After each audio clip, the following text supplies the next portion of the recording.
இந்த அண்ணா பல்கலைக்கழக விவகாரத்துல தொடர்ச்சியாக பாஜகவும் சரி, அண்ணாமலையும் சரி வைத்த குற்றச்சாட்டு என்ன அப்படின்னா, குற்றவாளி அந்த குற்றத்தை செஞ்ச குற்றவாளி என்பவர் திமுக கட்சியை சேர்ந்தவர். அவர் பாருங்க அமைச்சரோட புகைப்படம் எடுத்திருக்காரு, துணை முதல்வரோட புகைப்படம் எடுத்திருக்கிறாரு, கட்சியில உறுப்பினரா இருக்காரு அப்படின்ற அந்த அந்த புகைப்பட ஆதாரங்களை மட்டுமே வைத்து பேசக்கூடிய ஒரு சூழலை அண்ணாமலை ஏற்படுத்தினார். பிரஸ் மீட்லயே அது வெளிப்படையாக சொல்றார். அறிக்கையிலயும் சொல்லியிருக்கிறார். இந்த சூழ்நிலையில இந்த வழக்கை உயர்நீதிமன்றம் சூமோட்டோவாக எடுத்து விசாரிக்கும் போது இதே வாதங்கள் வைக்கப்பட்டுச்சு. அப்ப இந்த நீதிபதி என்ன சொன்னார் அப்படின்னா, நாங்களும் மேரேஜுக்கு போறோம். எங்களுக்கூடயும் நிறைய பேர் போட்டோ எடுத்துக்கிறாங்க. அதுக்காக நாங்களும் குற்றத்துல உடந்தைன்னு சொல்ல முடியுமா? இதெல்லாம் பொருந்தாத வாதம். குற்றத்தை மட்டுமே பேசுங்க. ஏன் திசை மாத்துறீங்க அப்படின்னு சொல்லியிருக்கிறாங்க. அப்ப நீதிபதிகளுடைய இந்த வார்த்தைகளும், கருத்துகளும் அண்ணாமலைக்கும் பொருந்துங்க. இல்ல நிச்சயமாக சார். நீங்க ஒரு பிரச்சனையை பக்குவப்பட்ட மனிதனாக இருந்தா, நீங்க தலைவர்ங்கிற இடத்துக்கெல்லாம் போகாதீங்க. அதுக்கெல்லாம் தகுதி படைத்தவரே கிடையாது அண்ணாமலை. ஒரு பக்குவப்பட்ட சீரான மனநிலை கொண்ட மனிதர், மனநல பாதிப்பு இல்லாத மனிதராக இருந்தா, எப்படி யோசிக்கணும்னு கேட்டா, அரசுக்கு மிக நெருக்கமானவராக அறியப்பட்டாருன்னு சொல்றாங்கல்ல. சரி, இப்ப பொதுவா இந்த பிரச்சனைய அணுகுவோமே. அப்போ அரசுக்கு மிகவும் வேண்டியவராக இருந்திருந்தா, அவர் மீது நடவடிக்கை 3 மணி நேரத்துல எடுத்திருப்பாங்களா சார்? அவர காப்பாத்துகிற வேலையை அரசு செய்திருக்குமா? இல்ல 3 மணி நேரத்துல இந்த பிரச்சனை எழுந்து 3வது மணி நேரம் சார். 1 நாள் கூட ஆகல சார். 24 மணி நேரம் கூட ஆகல. 3 மணி நேரத்தில் அவர் மீது நடவடிக்கை எடுக்கப்பட்டு, கைது செய்யப்பட்டு எஃப்ஐஆர் போடப்பட்டுச்சு. அப்போ இந்த அரசு அவரை காப்பாற்றுகிற வேலையை செய்யவில்லை. 1. இன்னொன்று, நீதிபதிகள் சொல்கிற செய்தி இருக்குல்ல, இதுதான் சார் எதார்த்தமான உண்மை. இதைத்தான் அன்றைக்கு சட்டத்துறை அமைச்சர் ரகுபதியும் சொன்னாரு. நாங்க பொது வாழ்க்கையில இருக்கோம். பல ஆயிரம் பேர் வந்து போட்டோ எடுத்துக்குவான். அதெல்லாம் தடுக்க முடியாது. அப்படியும் நாங்கள் அவரை காப்பாற்றுகிற எந்த வேலையும் செய்யல அப்படின்னு சொன்னாரு. கட்சி என்பது பாஜக மாரி மாவட்டத்துக்கு 5 பேர் இருக்கிற கட்சி இல்ல சார் திமுக. அது ஒரு மக்கள் சமுத்திரம். கிட்டத்தட்ட எனக்கு தெரிய 2,00,00,000 உறுப்பினர்கள் அந்த கட்சியில இருப்பாங்க. நேரடியாக இல்லை என்று சொன்னாலும், மறைமுக உறுப்பினர்களாக 2,00,00,000 பேர் இருப்பாங்க. நீங்க 2,00,00,000 பேரையும் மானிட்டர் பண்ணி யாரு யோக்கியன், யாரு கட்சிக்காக உண்மையா இருப்பான்னு சொல்லி எல்லாம் சேர்க்க முடியாது. வட்டச் செயலாளர்கள், நகரச் செயலாளர்கள், கிளைக்கழக செயலாளர்கள்னு பல்வேறு கட்டமைப்புக்குள்ள உறுப்பினர் சேர்க்கை நடத்துகிற போது, பிட்பாக்கெட் ரவுடியும் வருவான்.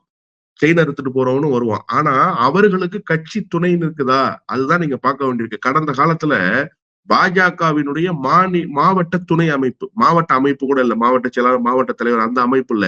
அவங்க தான் அறிஞர் அணி, பேரறிஞர் அணி, முட்டாள் அணி எல்லா அணியெல்லாம் வச்சிருக்கிறாங்கல்ல. அந்த அணியில இருந்த ஒரு நிர்வாகி போய் ஒரு ரியல் எஸ்டேட் மேட்டர்ல இந்த இடத்த குடுன்னு கேட்கிறாரு சார் ஒரு விவசாயி கிட்ட. அந்த விவசாயி நான் என்னோட பூர்வீக இடம் தரமாட்டேன்னு சொன்னாரு. ஈடி வந்து அந்த இடத்த ஏன் குடுக்கலன்னு புரோக்கர் வேலை பார்க்கறதுக்கு ஈடி வந்தது. கேட்டா எரும மாடு செத்து போச்சு. அதனாலதான் ஈடி வந்து விசாரிக்குது. எரும மாட்டுக்கும் ஈடிக்கும் என்னடா சம்பந்தம்னு அன்னைக்கு எல்லாரும் கேட்டாங்க. இந்தியா முழுமைக்கும் நிருபர்கள். அதன் பிறகு ஈடி அந்த வழக்க பாதியிலேயே விட்டுட்டு ஓடிட்டாங்க. இப்போ ஒரு ரியல் எஸ்டேட் விவகாரத்துக்காக ஒன்றிய அரசினுடைய ஒரு தன்னாட்சி நிறுவனம் ஒரு துணைநிலை அமைப்புல மாவட்ட பிரிவுல இருக்கக்கூடிய ஒரு நிர்வாகிக்காக வந்து இறங்குது. இது சரியா? இது மாதிரி எங்காவது தமிழ்நாடு அரசு செய்திருக்கா? திமுக அரசு அந்த மாதிரி எங்கேயாவது செய்திருக்கா? 1. இன்னொன்னு, அண்ணாமலை என் மண், என் மக்கள் யாத்திரைய ராமநாதபுரத்துல தொடங்குனார்ல. முருகேசன் ஒருத்தவர் கொண்டு வந்து ராமநாதபுரத்துல நீங்க பாத்தீங்கன்னா நிறைய காட்சி ஊடகங்கள்ல அந்த செய்திகள் வெளியானது.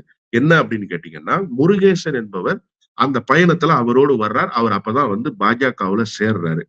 அவரோட நடந்து வர்ற காட்சிகள் அவரு, அமர் பிரசாத் ரெட்டி, முருகேசன் எல்லாரும் சேர்ந்து ஒண்ணா நடந்து வர்ற காட்சிகள் எல்லாம் பல இடங்கள்ல இடம்பெற்றிருக்குது. தேவைப்பட்டா அந்த புகைப்பட ஆதாரங்களையும் கொடுக்கலாம். ஒண்ணும் பிரச்சனை கிடையாது.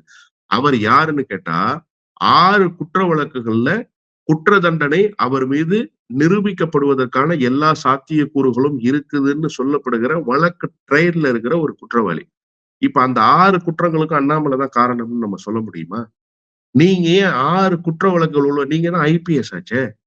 உங்களுக்கு தான் பார்வை போலீஸுடைய பார்வை இல்ல. நீங்க சாதாரண பொதுமக்கள் பார்வையில பார்க்க மாட்டீங்க. போலீஸ் பார்வை என்பது வேறு. நீங்களும் நானும் பார்க்கிற பார்வை என்பது வேறாக இருக்கும். அப்ப போலீஸ் பார்வையில பார்க்கக்கூடிய அண்ணாமலையே வந்து 6 குற்ற வழக்குகள் கொண்ட ஒரு முருகேசன் என்பவரை கொண்டு வந்து தன்னுடைய பயணத்துல வச்சுக்கிறாரு அப்படின்னு சொன்னா, அன்றாட மக்களோடு இருக்கக்கூடிய மக்கள் பிரதிநிதிகளுடைய நிலைமை என்னன்னு நீங்க யோசிச்சு பாருங்க. இதே ஆளு ஒருவேளை தப்பு செய்யல இந்த ஞானசேகரன்னு வச்சுக்கோமே, வர்றாரு. நீங்க வரக்கூடாது, என் பக்கத்துல நிக்க கூடாதுன்னு சொல்லியிருந்தா இதே அண்ணாமலை என்ன சொல்றாரு பாருங்க, பொதுமக்கள பக்கத்துல நிக்க வச்சு படம் எடுப்பதற்கு கூட ஆட்சியாளர்கள் தயாராக இல்லை. மக்களை சந்திப்பதற்கு கூட பயந்து ஓடுகிறார். இதே அண்ணாமலை பேசுவார். எனவே இப்போது அண்ணாமலையினுடைய வாதத்துக்கு நாம் பதில் சொல்ல வேண்டியதில்லை.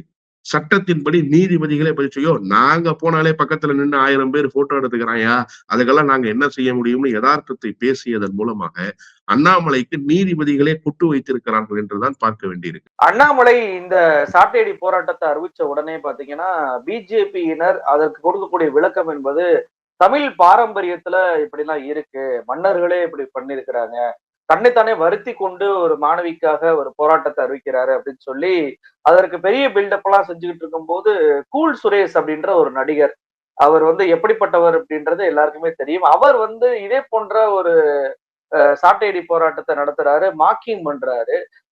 பொதுவாக ஒரு கட்சி தலைவர், ஒரு கட்சியை சேர்ந்த ஒரு தேசிய கட்சி ஆளுங்கட்சியை சேர்ந்த ஒரு மாநில தலைவர் பண்றத கிண்டல் செய்யக்கூடிய அளவுக்கு தைரியம் வர்றது அப்படின்றது ஒரு பக்கம். ஆனா கிண்டல் செய்யற அளவுக்கு எடுத்துக்கொள்ளப்படுதுல. அப்ப இதை எப்படி பார்ப்பது? இன்னொரு பக்கம் இன்னொரு கேள்வி என்ன அப்படின்னா, நீங்க சொன்னீங்க திருப்பூர்ல இருந்து வந்த பனியன் குப்பைகளால ஆனாலும் இந்த சாட்டை அப்படின்னு சொல்லிட்டு. இந்த செய்திகள்ல கூட 120 ரூபா தான் அந்த சாட்டை அப்படின்றதெல்லாம் வந்ததை நம்மளால பார்க்க முடியுது. அப்ப 2 சாட்டைய வாங்காம இன்னொரு சாட்டையை உருவாக்கி கொண்டு மாத்தி அடிச்சது போல இப்ப செருப்பு அணிய மாட்டேன் அப்படின்னு சொல்லிட்டு ஒரு செருப்பை காமிச்சாரு அண்ணாமலை. அப்ப இந்த செருப்பை நான் அந்த செருப்பை தான் அணிய மாட்டேன்னு சொன்னேன், வேற செருப்பு அணிஞ்சிருக்கேன் அப்படின்னு சொல்லிட்டு பின்வாங்குவதற்கு வாய்ப்பு இருக்கா? இந்த 2 கேள்விக்கும் உங்களுக்கு. இல்ல இதுல ரொம்ப முக்கியமா நீங்க இந்த கூல் சுரேஷ்னு ஒரு நடிகரோட ஒப்பிட்டு சொன்னீங்கல்ல, கூல் சுரேஷுக்கு தமிழ்நாட்டுல எப்படிப்பட்ட பார்வை மக்கள் மத்தியில இருக்கோ அதே பார்வை தான் அண்ணாமலை கிட்ட இருக்கு. கூல் சுரேஷ் வேற, அண்ணாமலை வேறன்னு மக்கள் பாக்குறதே கிடையாது. 2 பேரையும் ஒரே மாதிரி என்டர்டைன்மெண்ட் மெட்டீரியல், ட்ரோல் மெட்டீரியலா தான் மக்கள் பாக்குறாங்க. இதுதான் யதார்த்தமான உண்மை. இன்னொன்னு, தமிழ் மன்னர்கள் பாரம்பரிய முறைப்படி சாட்டையடி, கசையடி கொடுத்தார்கள் அப்படின்னு சொல்றாங்கல்ல. இவங்க அத பெருமை பேசுறாங்கல்ல. கொடுத்தாங்க. இல்லைன்னுலாம் சொல்ல முடியாது. அப்போ இந்திய அரசியல் அமைப்பு சாசன சட்டம் உருவாக்கப்படல. குற்றவியல் தண்டனை சட்டம் இல்ல. அதனால தண்டனைகள் கொடுப்பதற்கு வாய்ப்பு இல்லாம அப்ப கொடுத்தாங்க. ஏன் சார் அண்ணாமலை இப்ப பங்களால இருக்கிறாரு? இப்ப ஏன் பங்களால இருக்கிறாரு அவரு? நீங்க வந்துருங்க.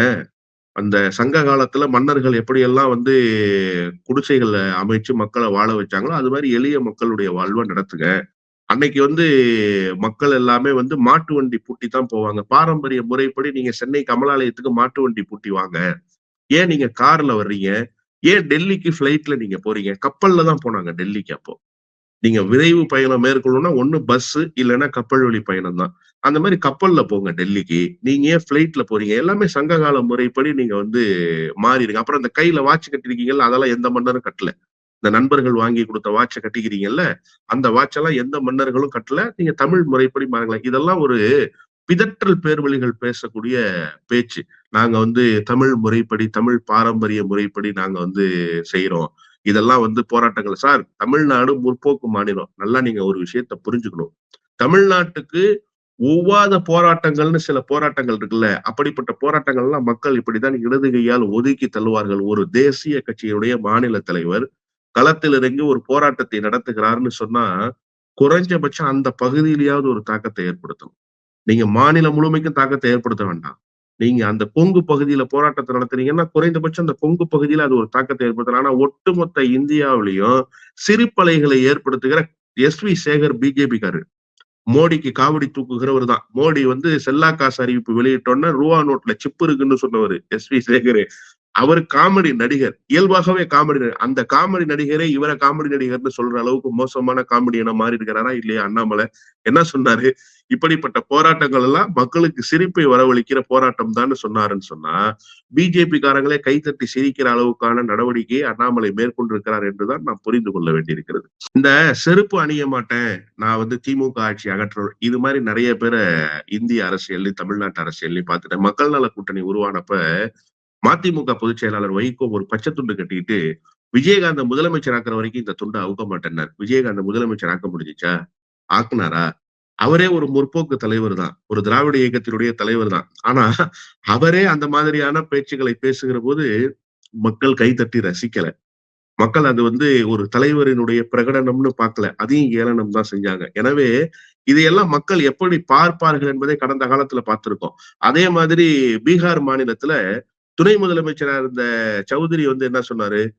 நான் வந்து நிதிஷ்குமார் ஆட்சி அதிகாரத்திலிருந்து இறக்குற வரைக்கும் தலப்பாக அணிய மாட்டேன் அப்படின்னு சொன்னாரு. அதன் பிறகு என்ன நடந்தது? அதையும் இந்திய மக்கள் பார்த்திருக்காங்க. நீங்க வேணா பாருங்க. மிக விரைவில் அண்ணாமலை செருப்பு போட்டுக் கொண்டு நடந்து வருகிற காட்சியை தமிழ்நாடும், இந்தியாவும் பார்க்கும். ஆனா ஒண்ணு, இனிமே அவர் செருப்பு போட்டு நடந்து வந்தாருன்னு வச்சுக்கோங்களேன், மக்கள் அந்த செருப்பை கொண்டே பதில் சொல்கிற நிலைமைக்கு தள்ளப்படுவார்கள். ஏன்னா நிச்சயமாக கேட்பார்கள். நீங்க வந்து ஒரு போராட்டத்த அறிவிச்சுட்டு, அந்த போராட்டத்துல கூட உங்களால உறுதியா நிக்க முடியலன்னா, எதுக்காக அந்த போராட்டத்த அறிவிக்கிறீங்கன்ற ஒரு கேள்வியை மக்களிடம் எதிர்கொள்ள வேண்டிய கட்டாயம் அண்ணாமலைக்கு நிச்சயமாக வரும். அண்ணாமலை அந்த நேரத்தில் தான் தடுமாறி போவார் என்று தான் நான் பார்க்கிறேன்.